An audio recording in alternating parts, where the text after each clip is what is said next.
All right, I think we're live. Hello out there. Good to see everybody tonight or today, whenever you're watching this.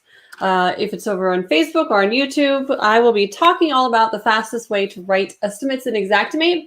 And this tactic is actually useful to find line items that you maybe don't know exist, or some, looking for specific things that you may not be able to find in the Xactimate otherwise by keyword.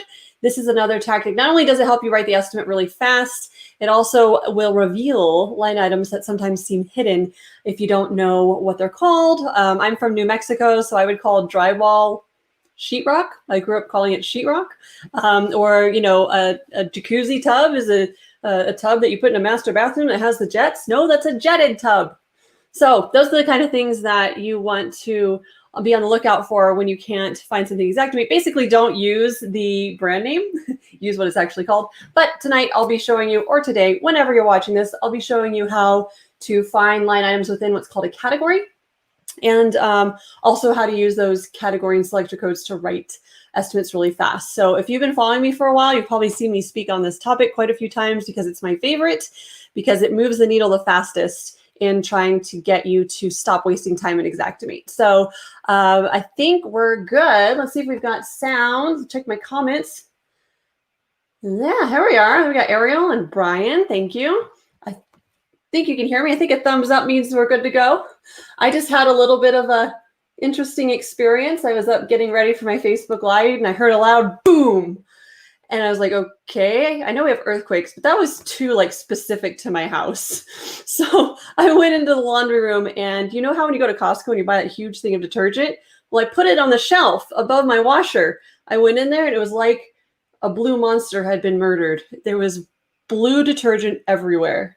Thanks, Jeff. I was just killing some time, making sure I had sound. I appreciate you. Oh, hello, Marcus. Sorry. Anyways, all right, so we do have sound. Excellent. I'm not covered in blue goo from the detergent explosion. It's 95% cleaned up there. I think it'll be fine after I do my Facebook Live today. So, and if you're over on YouTube, feel free to say hello as well. I can see your comments too. All right, so I did figure out something in this nice little app. Tonight, of course, we're talking about the fastest way to write an estimate in Xactimate.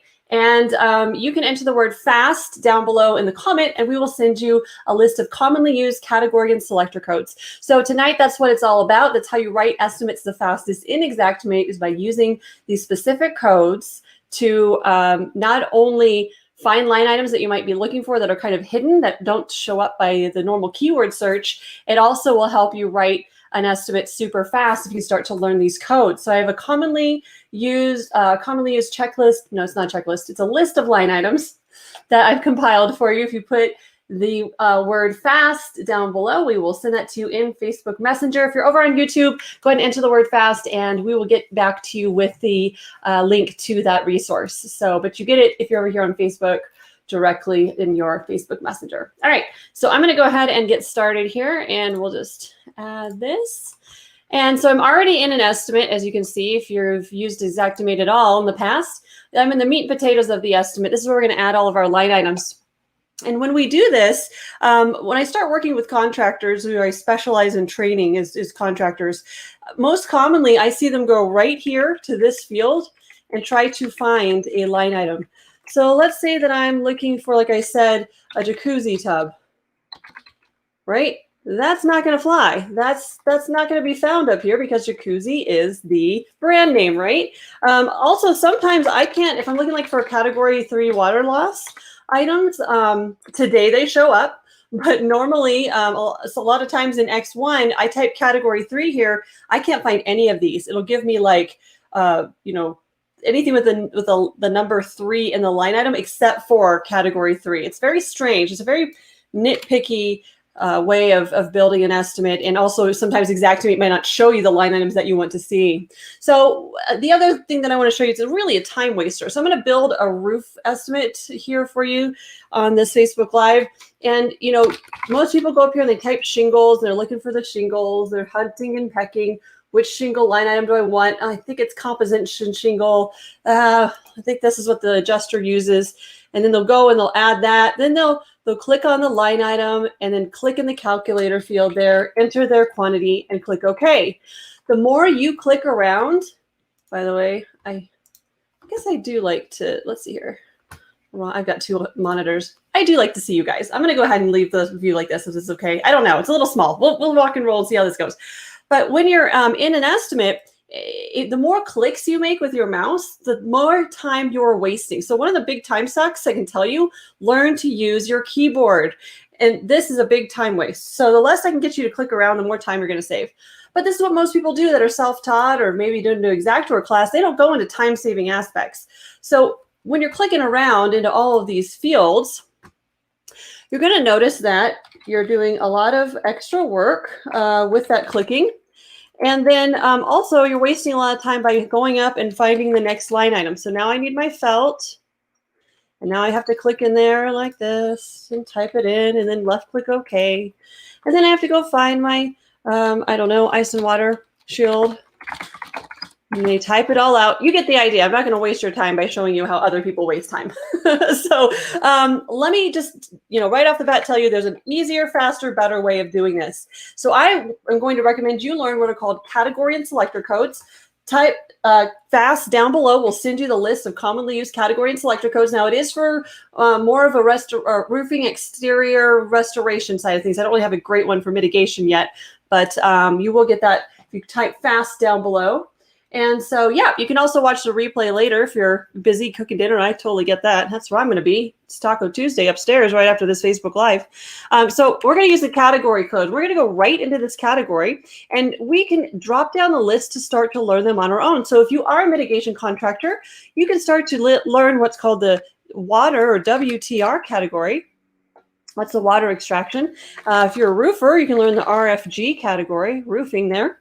But you can see the whole list of categories here and start to learn the commonly used codes in your trade that you deal with every day, because this is all rinse and repeat. It's not rocket science. Trust me, I'm not a unicorn. I'm not any smarter than anybody else out there. I'm just really lazy and like to find the fastest way to do things.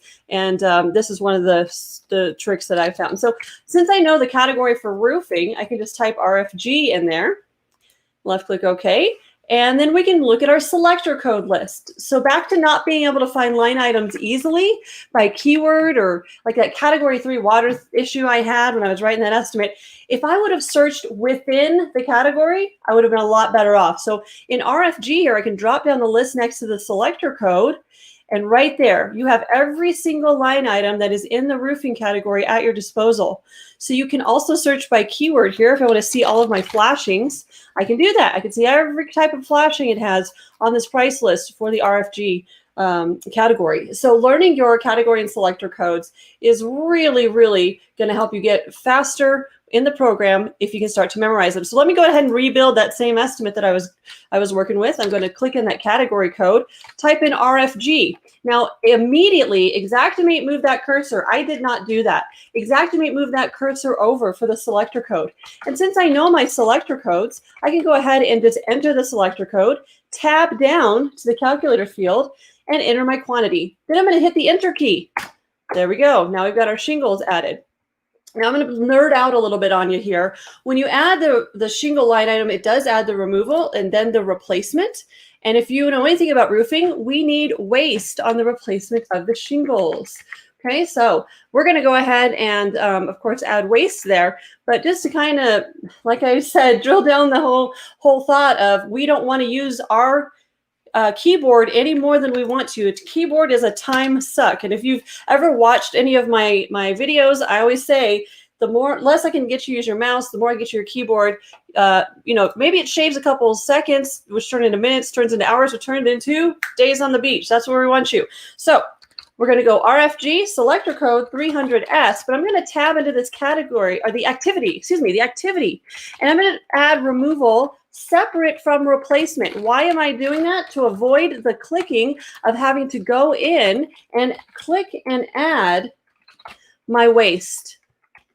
Okay, so when you go ahead and add your RFG 300S normally, it'll add it as removal and replacement, right?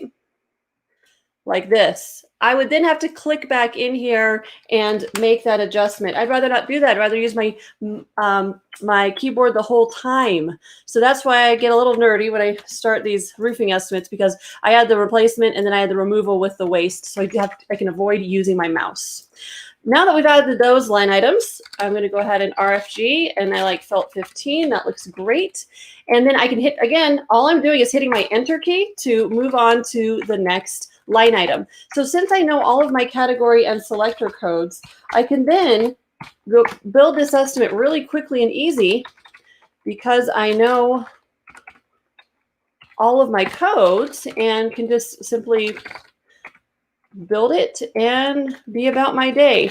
And again, you can change your activity codes if needed. You just tab through each of those fields and hit enter whenever you're ready. So let's say we have some steep on this. Just a regular 712, that's fine. And we're going to add waste to that steep charge. So I add it separately. So I can go back in with my waste here. So those are the types of things that will make you really fast and efficient in the program by learning how to use all of the different codes. So if you'd like my list of codes tonight, you can go ahead and type in fast down below, and we will send you a list of commonly used line items that we've compiled for you. And you can start to learn these, put them up next to your desk, and you can start to learn how quickly and easily that would happen. So just one more item, I'm going to add some chimney flashing. And I always forget the code for it. There we go.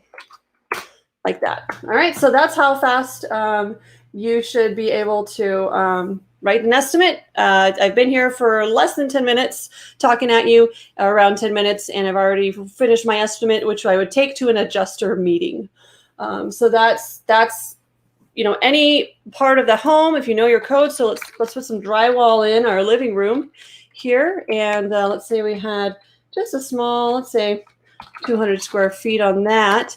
I would then need to go ahead and maybe mask for my drywall, and then we're going to go ahead and paint that. Now we're going to seal and paint it because we need the primer, and then we're going to mask for paint. And then any accessories that we need to detach, such as the valances on you know, your window blinds, any of that stuff that's not included needs to come down, and you can learn those category selector codes too. So it applies not only for, you know, exterior roofing, it is definitely for let me think here, for the interior as well as water mitigation. So let me get into some of these questions here.